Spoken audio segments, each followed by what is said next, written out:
So welcome along to today's webinar on the Revenue and Rating Plan, and thank you for joining us today. My name's Daniel O'Shea, and I'm the Program Manager of Finance and Reporting at Local Government Victoria. I'd like to begin by acknowledging the traditional owners of the many lands on which we are meeting today. I pay my respects to their elders past, present, and emerging. Local Government Victoria and FinPro have worked in collaboration to develop today's event, and I'd like to acknowledge and thank FinPro for their efforts in supporting the implementation of the Local Government Act 2020. Hopefully many of you will have participated in the FinPro Professional Development Day and AGM that was held on the 26th of February. So you'll already have had an introduction to the Revenue and Rating Plan publication that was launched then. I'm joined today by John Brockway, the Manager of Finance at the Surf Coast Shire Council, also Martin Thompson, the Senior Partner of Audit and Assurance at Crow Australasia. John was part of the FinPro working group focused on supporting the implementation of the Local Government Act 2020 and led the sub-working group responsible for developing the Revenue and Rating Plan guide that we're talking about today. Martin will hopefully be well known to many of you for his technical accounting expertise and support for developing the model accounts and model budget over many years now. For some of you, he may even be your auditor. I'd also like to welcome along Dr. Leighton Vivian, who is the Senior Manager of Sector Performance and Operations at Local Government Victoria. So Leighton led the Rating Review Secretariat, and probably fair to say he is the LGV guru on everything rates. So he'll be here today as well to help to answer any questions towards the end of the session. In terms of structure, today John's going to talk us through the key aspects of the Revenue and Rating Plan guide, and Martin and Leighton will obviously be on hand to assist with questions later in the session. So I'd like to welcome John, Martin and Leighton along with everyone else to today's session. A quick bit of housekeeping. So just to let everyone know that today's session will be recorded for the purpose of making it subsequently available to anyone unable to attend today. And if I can please ask everyone to keep your microphones on mute during the session, obviously, unless you wish to ask a question later on. We've allocated 1.5 hours for today's session. It may not take that long. We'll see how we go, and it's partially dependent on the number of questions, but we'll certainly stay within the allocated 1.5 hour time frame. The structure of today's session is as listed on the slide. So first up, I'll talk you through the legislative and regulatory requirements, and then John will talk us through the Revenue and Rating Plan guide itself. We've then allocated time for any questions. But I would like to remind people that there is a chat functionality within Zoom. So feel free to use that function if you want to post any questions or comments along the way as we work through the slides. And we'll try and respond to those as we go along, and also obviously at the end in the allocated question time.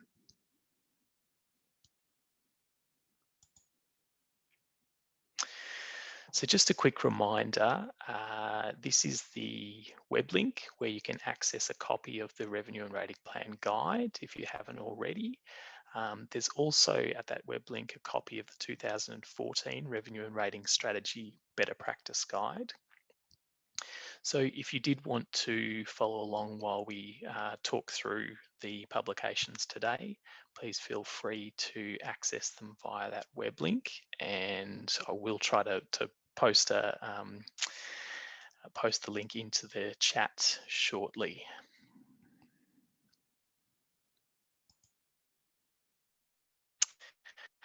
All right, so first up, the legislative and regulatory requirements in relation to the Revenue and Rating Plan. So Section 93 of the Local Government Act 2020 sets out legislative requirements.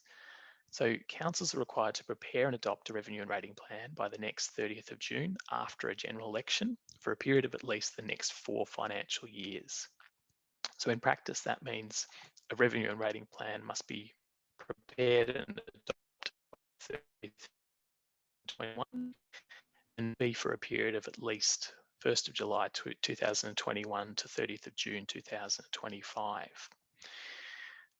That's about it in terms of the legislative requirements. Moving to the regulations, the Local Government Planning and Reporting Regulations 2020 define a revenue and rating plan. And Schedule 1 also requires the governance and management checklist that's included in the report of operations in a council's annual report to include the revenue and rating plan as an item. So the checklist in Schedule 1 of the regulations confirms whether the revenue and rating plan has been adopted by council, and if so, on what date. If the revenue and rating plan has not been adopted, the checklist allows for the inclusion of a reason. And that's so that's really the extent of the legislative and regulatory requirements in relation to the new rating plan as they stand currently.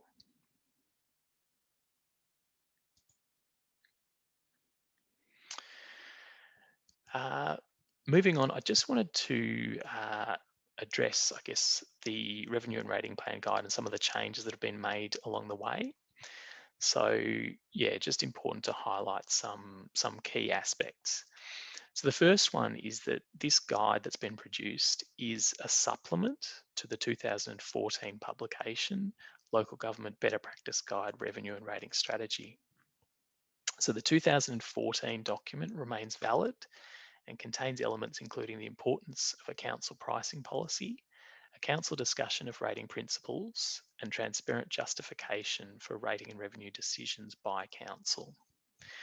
The new 2020 guide incorporates the new requirements under the Local Government Act 2020, but it should be read in conjunction with the 2014 document. The revenue and rating plan is central to greater transparency and accountability of councils in rate setting process and describing the relationship with planning and budgeting strategies. Importantly, the recent rating system review emphasised that the rating system is not broken. So consequently, the 2014 guidance remains relevant. Following the consultation period on the Engage Vic website, LGV made the decision to remove the model revenue and rating plan from the revenue and rating plan guide. So this was essentially on the basis the government didn't want to issue a template from the state because it diminishes the focus on local discussion and consideration of revenue and rating decisions by council. Importantly, as the recommendations for rating review are implemented progressively over the next few years, future iterations of guidance will incorporate examples of best practice by Victorian councils as they develop over time. At this point, I will stop sharing my screen and hand over to John Brockway to take us through a poll and also to talk us through in a bit more detail the revenue and rating plan guide. So thank you, and over to you, John. I'll stop sharing my screen. Thanks, Daniel. Welcome everybody. You'll see at the bottom of your Zoom screen there is a button called polls. Just a short poll that we'd invite you to put your council experience in so we can get a good idea of where everyone's at. The first question is, how far progressed is your council in their rating and revenue and rating plan? And the second question is about what are the biggest challenges that you're seeing in preparing that. So that's in progress. So we invite you to do that. Oi, where am I going? Okay, so let me just hide that. So what is the purpose of a revenue and rating plan? Often we get caught up in things without thinking about why we're actually doing them. The purpose of this plan is to explain the choices that your council's made in setting its rating and pricing framework. It is a 4-year plan, so we've got to remember that what we're doing is for an extended period, but you can always revisit it at any point. What should you be aiming to achieve? Transparency is probably the biggest thing. Just remember we're trying to educate the community. So we'll be educating them on things like, what is the purpose of rates? It's a tax. It's a tax levied by a form of government or a level of government. There was a state government review, and we should definitely reference that when we're talking about rates. It's very relevant. The choices available in your rating framework and the objectives of what you're trying to achieve. So why you're making those decisions around rates and what you're ultimately trying to achieve by that. And how those decisions will help council to meet its objectives in the council plan. Now, I know it's coming, the due days before the council plan. Hopefully we've got enough time to sort of get an idea of what those objectives will be. What should it include? Clear linkages to what your council's vision is and your other strategic documents, including your budget. Obviously, there's adherence to the Local Government Act, and there's all those types of principles that are in the Local Government Act that you should be referencing. So there's the strategic planning principles under Section 89. The revenue and rating plan is obviously Section 93. The financial management principles are important, and the service performance principles. And the rationale and objectives behind your pricing decision. So we're extending this past rates and including other revenue items. So we should also be talking about why we're setting prices the way we are. Just make sure you have references to your relevant council policies, such as waste services. You might have a cost recovery policy, financial hardship policy, advocacy, service provisions, things like that. And if you look at table 1 on the revenue and rating plan guidance, you'll see a list of things that you should consider. So that's a really good one. The last point I'll make on this screen is that deliberative engagement is not prescribed by the Act, but we do recommend some form of engagement is undertaken by councils, because rates are such a large portion of council income, and obviously they affect every ratepayer. So some discussion points. So what you might like to discuss in your revenue and rating plan. So rates are a form of taxation. It's as simple as that. The rating review has come to that conclusion as well. Expect to see in the updated rates legislation, when it comes through, the reference to rates as taxation. I think that will help a lot of conversations with the community. Obviously, the fair go rate system is a large piece of legislation that impacts our rates and our ability to raise income. Property valuations, we should discuss how they impact on rates in that it's about splitting up the pie. If you view rates as a pie of revenue and we take the property valuations, then each person's share of that pie is based on their property valuation. So if one person's property valuation goes up, doesn't mean we're getting more revenue. So that's an important point. Differentials. So if your council uses rating differentials, you should discuss the objectives and why you've got those in place. Municipal charge, same again. Any rebates or concessions that you have. How you go about administering and billing rates is important. People would like to know or need to know, is it billed annually, quarterly? How you go about chasing up aged debt, that sort of thing. Penalty interest, hardship policies, and the service charges as well. So if you've got a waste service charge, that's important to include. The fire services levy, and I've put the municipal charge in there twice, so just reference it once maybe. So let's talk about the other side of the coin, which is the non-rate revenue. It's really a conversation that you need to have about your pricing structures, how you set your fees and charges, and to what level you subsidise them.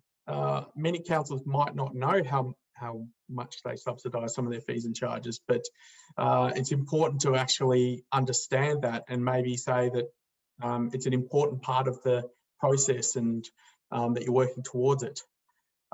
If you have a look at the model revenue and rating plan, it sets out the distinctions really well. It talks about market pricing. It talks about subsidising and part subsidising. So it's really good to have a look at. So best practice, and there was a report from Vago in 2010 about council user fees and charges. Best practice says you should be working towards having a really good, clear, transparent understanding of where you're subsidising fees and where you're not. So some of the items that you should be discussing in your revenue plan, obviously, are these other revenue items: statutory fees, user charges, grants, contributions, interest revenue, asset sales, obviously your user pays principles, which came through in that Vago report. Yeah, and that's all I've got. So thank you very much. I'll stop sharing my screen. Thank you so much, John. Back to Daniel. Yeah. Thank you very much for that presentation, and thanks also for your extensive work in putting together the revenue and rating plan. Really much appreciated. So we've moved through the content quite quickly today, folks, which is great. I'm just having a quick look at the chat because next up we're really into questions. So we might kick off with a couple of questions we've got in there, and I can see the first one is from Melissa. Can I confirm if we haven't had a general election last year under administrators that we won't need to do this yet? That's an excellent question because I think I did talk about earlier the legislation referred to basically the year following a general election. Yeah, Leighton, can I maybe ask, do you have any thoughts on that one? Look, I think probably it's worth confirming it in writing, but whether you've got administrators or an elected council, they're essentially considered the same. So you still have to do it, but I think it's worth, with your circumstances, we can probably take that one offline, I think, with anything particular to your council, I'd suggest. All right. Thank you. Thank you, Leighton. And thanks, Melissa, for the question. We'll take that one on notice and come back to you around that one. All right, so next in the chat is a question from Hamish. Did anyone take a copy of the model that was recently removed and will be prepared to share? I had a look at it, but didn't take a copy and feel that it would be a good starting point. Good question. As I said before, I suppose from a Victorian government perspective, we're sort of not wanting for us to be issuing a template centrally, I suppose. If FinPro want to share a copy of the template that was prepared, I don't think that's an issue. So what I'd suggest, Hamish, is maybe get in contact with FinPro, and we can provide some contact details to you. And yeah, if they're happy to share a copy, and if you want to use it as a starting point, I don't think that's an issue. Yeah. So hopefully that addresses that question. From Dennis, does anyone use activity-based costing to determine cost recovery of fees and charges? Excellent question. John, do you want to have a go at responding to that one? Are you aware of any councils using activity-based costing to determine cost recovery? Yeah, look, we do service-based reviews where we're working through service by service, and activity-based costing is a part of that. We don't have an overall system to track the whole business. We might, as FinPro, take that one on board and ask the question, see if we can get any feedback on that. Sure. That sounds good. Thank you. So thanks for the question, Dennis, and thanks for that response, John. We'll also put that one on our taking on notice for FinPro to provide a further response. All right. So next in the chat is from Chen. Just to confirm, there is no legislative requirement on the revenue and rating strategy. So if I'm reading that correctly, Chen, I mean, there's the legislative requirement is to prepare a revenue and rating plan. So that's the requirement in the 2020 Act. I don't know if you want to maybe elaborate on the question or clarify anything. Yeah, just want to clarify that the requirement is on the rating plan, not on the revenue rating strategy, because I assume that's separate documents. So we should have a strategy and a plan, but strategy is not required by legislation and plan is. Is that correct? Look, that's my understanding. Is the requirement in the 2020 Act is for a revenue and rating plan. I suppose you would want to have. I think you would want to have some thinking and strategy behind that when you're preparing the revenue and rating plan. That would be my thought on that one. John or Leighton, did you have any thoughts in that space? I would just say that the strategy is what's contained in your plan. So we're calling them different names, but it's the same thing. Yeah, I'd echo those comments, John. I think the plan is a requirement under the Act. It's a 4-year plan. That would imply that it's strategic in its nature and therefore has alignment with the medium to longer term related documents of a council. So yes, it would have a largely strategic element. Great, thank you, John. Thank you, Leighton. Hopefully that answers your question, Chen. So moving on, next question is from Robert. With table A1 in the Better Practice Guide, can you define existing versus new strategy? Is it current year adopted versus draft next year? Are these tables recommended to be included in their current format? Ooh, that's quite a specific question.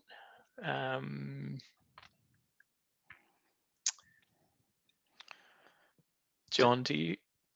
Yeah, look, the tables are really guidance. So the whole thing about the revenue and rating plan is that it's very flexible, and you can include what you think will add value. So if you think that will add value, you can include it. If you don't, then that's your choice. In terms of your current versus existing strategy, your plan should be outlining the strategy for that period that the revenue and rating plan exists for. So in this instance, from the 4 years from 2021 to 2025. So for your next year's budget, you can by all means add whatever commentary you like to explain if you're changing things and why it leads to a better outcome or what it's trying to achieve. But I think the focus should be on what you're planning to do over that period. I hope that answers your question. Thank you, John. So next, we've got a thank you from Dennis. So thank you for that. Colleen has put in there, similar to Hamish, I would also be interested in a copy of the template that's been removed as a starting point. So we'll refer that one to FinPro, Colleen. From Zach, the next question, is there a need to have an overarching rating policy, or is the expectation that all policy decisions of council are incorporated in the revenue and rating plan? I think we partly addressed that earlier in terms of the legislative requirement is for a revenue and rating plan. So I don't think there's a legislative need for an overarching rating policy. John, yeah? I would just say that if you want to talk about specific things, then you're free to have your own policy that sits underneath the revenue and rating plan. Yeah, so it's basically a local decision for each council to make. Yeah. Yeah.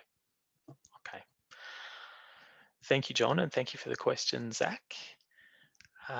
Next one is from Sue. With community engagement, in your experience, what is an effective method to inform and educate? Interesting. I might ask Martin to come into the conversation at this point. and ask if you've got any thoughts around community engagement and what might be effective in terms of methods to inform and educate. Look, thanks, Daniel. I think I don't think there's prescriptive legislative sort of requirements in this space, but I think each council needs to be cognizant of their communities and what's the best way to engage broadly across the communities and to get the input of all of those stakeholders. So I think, you know, we need to think about language, we need to think about medium, you know, and a range of different ways. And some councils, you know, do this really well. I know going back, there was one in the city council that was, you know, doing outreach as part of this process. So actually going out and talking to you as part of the process, engaging with people that were sleeping rough in their area about, you know, their council plan and the like. So I think it can be broad, but I think, you know, the key is when you stand back, is to be able to assess that you are effectively communicating with all of the stakeholders in your community as best you can. And that will be different depending on where your council is and what your community is like. Great. Thank you, Martin. I suppose just to add my own thoughts on that one, I mean, legislatively, each council needs to adopt a community engagement policy. So although there's not a requirement for the deliberative engagement for the revenue and rating plan, is my understanding, I think John talked about that earlier, it doesn't, I suppose it doesn't stop you from using the, you know, the policy and the frameworks that you have in place to engage with your community if you wanted to engage on this particular document or plan. So yeah, that's another angle to it. So thank you, Sue, for that question. Robert said, thanks, John. So thank you for that. That's great. Question from Adrian Power. We are approaching fees and charges using a two-pronged evaluation. One is understanding the direct and indirect costs, arriving at unit pricing using activity-based costing. But there is also the value principle that needs to be considered, i.e. understanding whether it is a public service, private service, mixed service, and incentive service, i.e. fee or charge that will engender compliance behaviour. Any thoughts whether this strategy is correct? Okay, John, did you want to have a go at that one?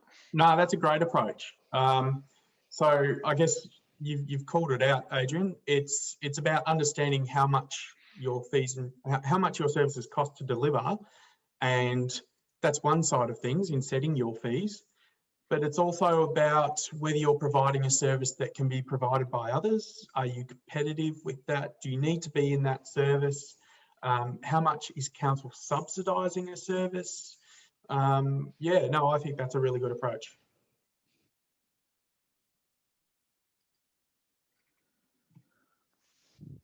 All right. Thank you, John, and thank you, Adrian, for the question. Chen has said thanks. Zach has a question. So is the revenue and rating plan to be aligned with the 4-year budget, which is for a rolling 4-year term, or is it to be aligned with the council plan, which is generally for the fixed 4-year term of council? Right.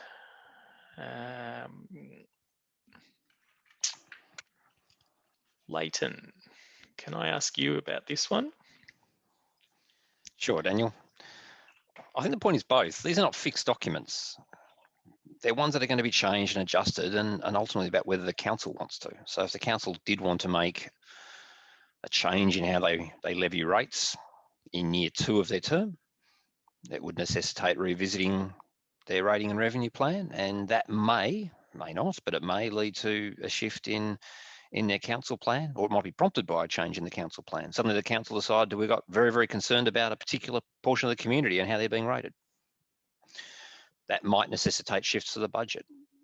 So yes, they're all related. The interrelationship, however, is meant to ensure the intent behind the legislation is if you change one thing, overall the council's intentions might change, then that would prompt an adjustment in things like a budget or rating and revenue plan. It's meant to ensure that those documents have a relationship So if one changes, the other may well be changed as well. They're responsive to each other, but they're certainly not static ones.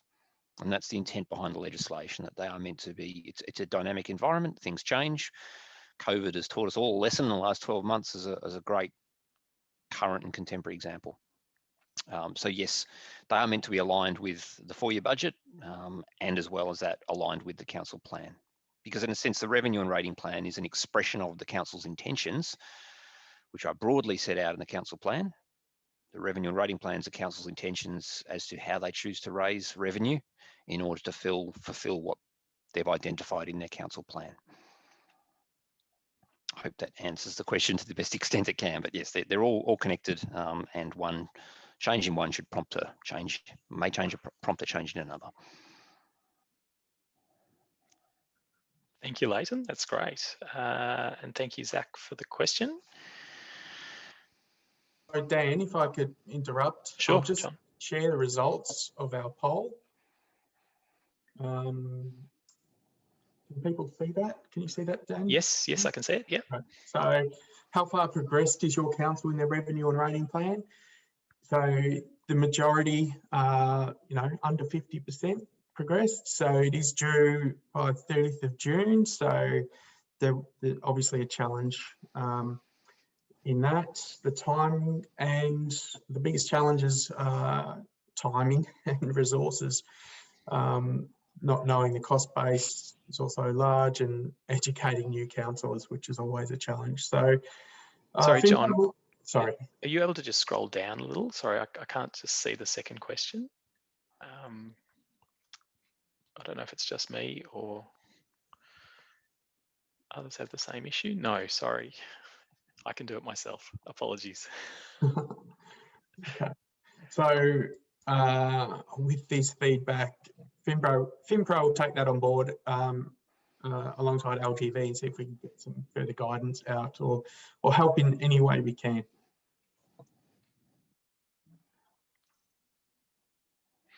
Yeah, absolutely.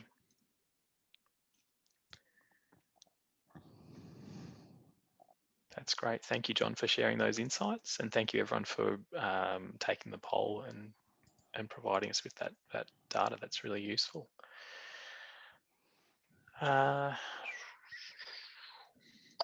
Hamish has a question. So if you were to slightly change one of your rating differentials, would you be expected to adopt a new revenue and rating plan?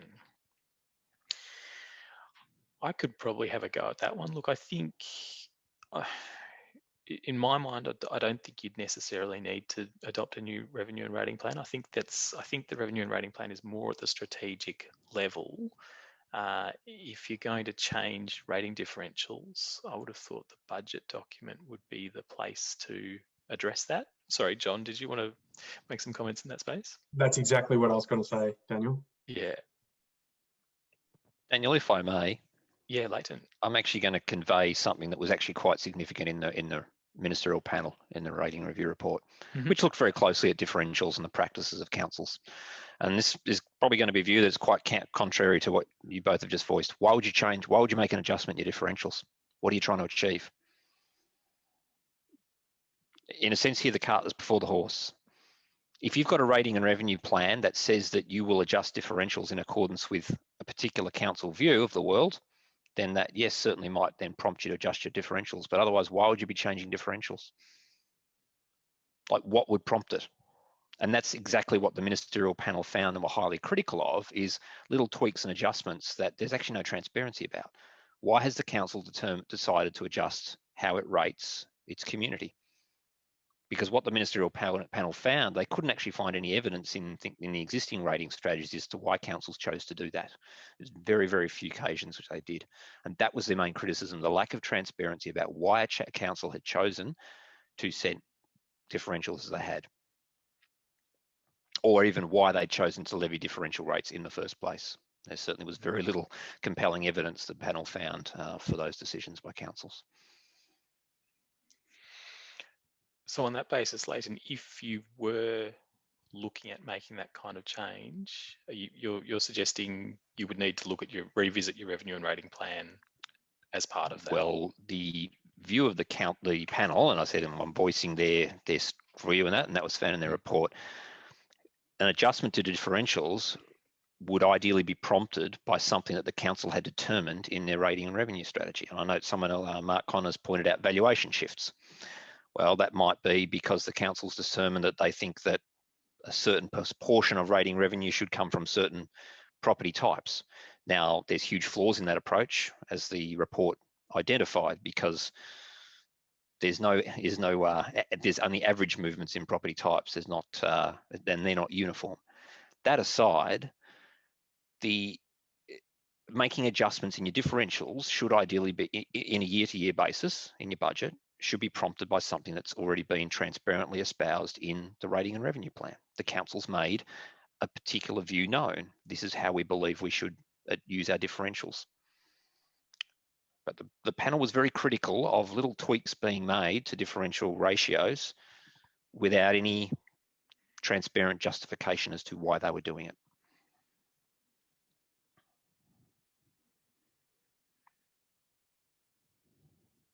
I see Stuart Smith's question as well, who said differentials are correct in the first place. Again, that was something that the panel certainly made very clear. Why are councils choosing to levy differentials? What evidence do you have to make a decision that some properties get rated much higher than others? I should point out one of the reforms of the review that the government is fully supportive of and will be implementing as well is that differential rates now, all the differential rates in use by council will be required to be published on an individual's rate notice. And that's kind of one of the changes to rates notices that will be coming in the reforms. So that those differential rates that are levied on all properties in a municipality will be transparently published on a rate notice. So a resident can see where they sit in regards to other properties in their municipality. That was a recommendation the panel made, and it's one the government fully supported.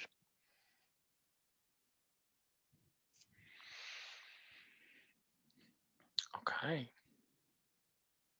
So Leighton, if I'm hearing you correctly, it's really about the thinking and the transparency behind the decisions that have been made, and that being clear to the community. Is that? That's correct. Yeah, that's right. Yeah. That's right. Yeah. Okay. All right. And yeah, that's a good point from Stuart, who said the differentials are correct in the first place. Yeah. Understanding that's an important piece of the puzzle. Why have we landed at the differentials that we have landed on, and explaining that to the community. All right. So we've run to the end of our questions in the chat, at least for the time being. If anyone had any final questions, if you wanted to jump off mute and ask them now, here's your opportunity.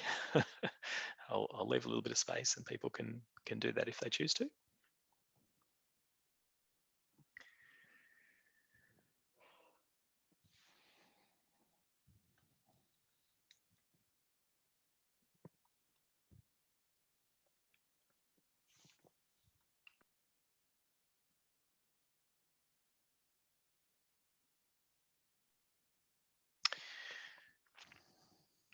Not hearing anything, so I'll take that silence as... Dan, sorry, I've got one. Sorry. Danny's got one, okay. No, sorry, I've come in a bit late on the meeting, so I'm sorry if I've asked something that you've already touched on.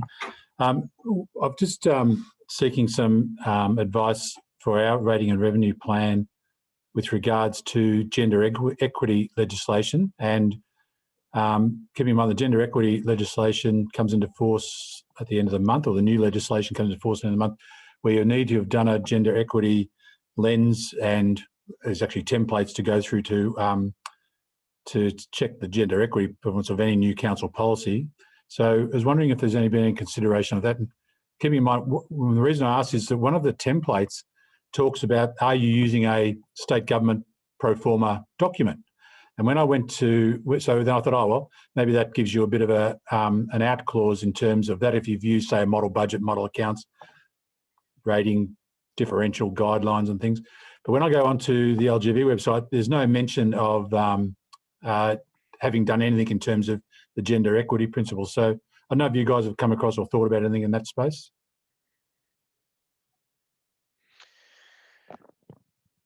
That's a good question, Danny. I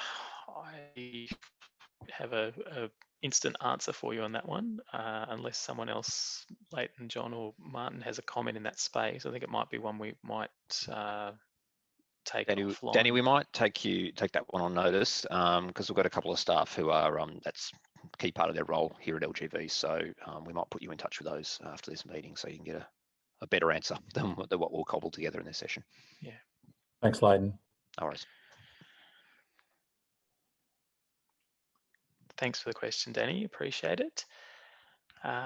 We do have another question in the chat. So from Stephen, with anticipated legislation surrounding the waste management, waste disposal to be introduced later this year, it is foreshadowed that there will be greater prescription around what waste costs can be passed on and how will these need to be included in the plan.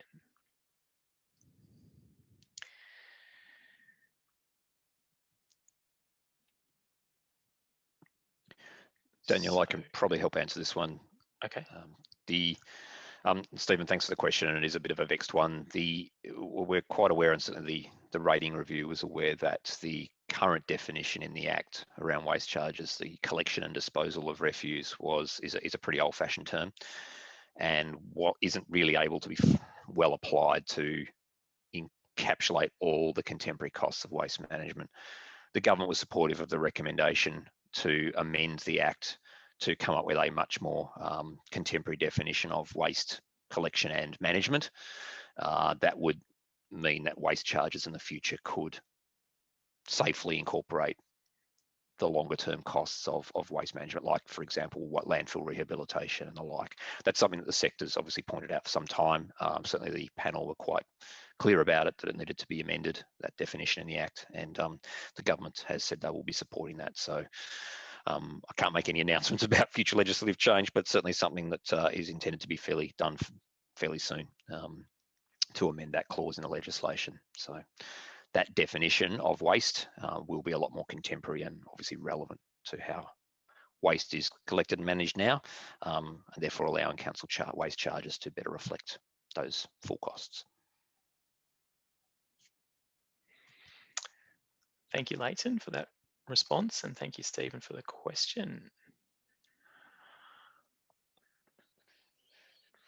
I think we've exhausted the questions in the chat again. No, Hamish has another one. Will we be able to recoup waste charges over subsequent years?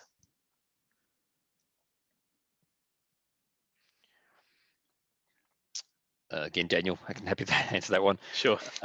Yeah, sure. So that's part of the broader intent. While it wasn't specifically mentioned in the response, yeah, that's one of the things to consider. But certainly an aim is that obviously a lot of councils face the management costs that are year on year, and this is a particularly acute one around old landfill sites that require rehabilitation and management costs that go out potentially to 40, 50 years. Yes, that waste charges should be able to reflect those costs, and improving the definition or making a contemporary definition of waste charges or waste services in the legislation will certainly go a long way towards being able to do that. So whilst it's not a definite yes, Hamish, it's certainly a broader intention of updating the legislation there, because we know that waste costs aren't just a year-on-year thing. They have lots of future costs built in. Absolutely. Thank you so much, Leighton, and thank you, Hamish, for the question.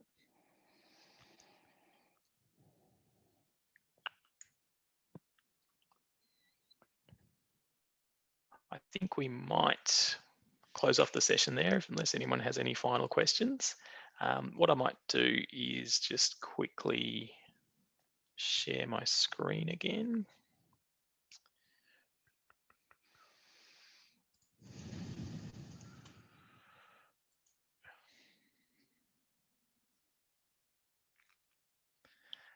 If I can get the technology working, let's try this again. Okay. That one. Okay, so look, just finally to close things out, and if you do have further questions, these are contact for myself, Martin and John. So if you do have questions after today's session, please feel free to get in contact with us and we will try and respond to any subsequent questions.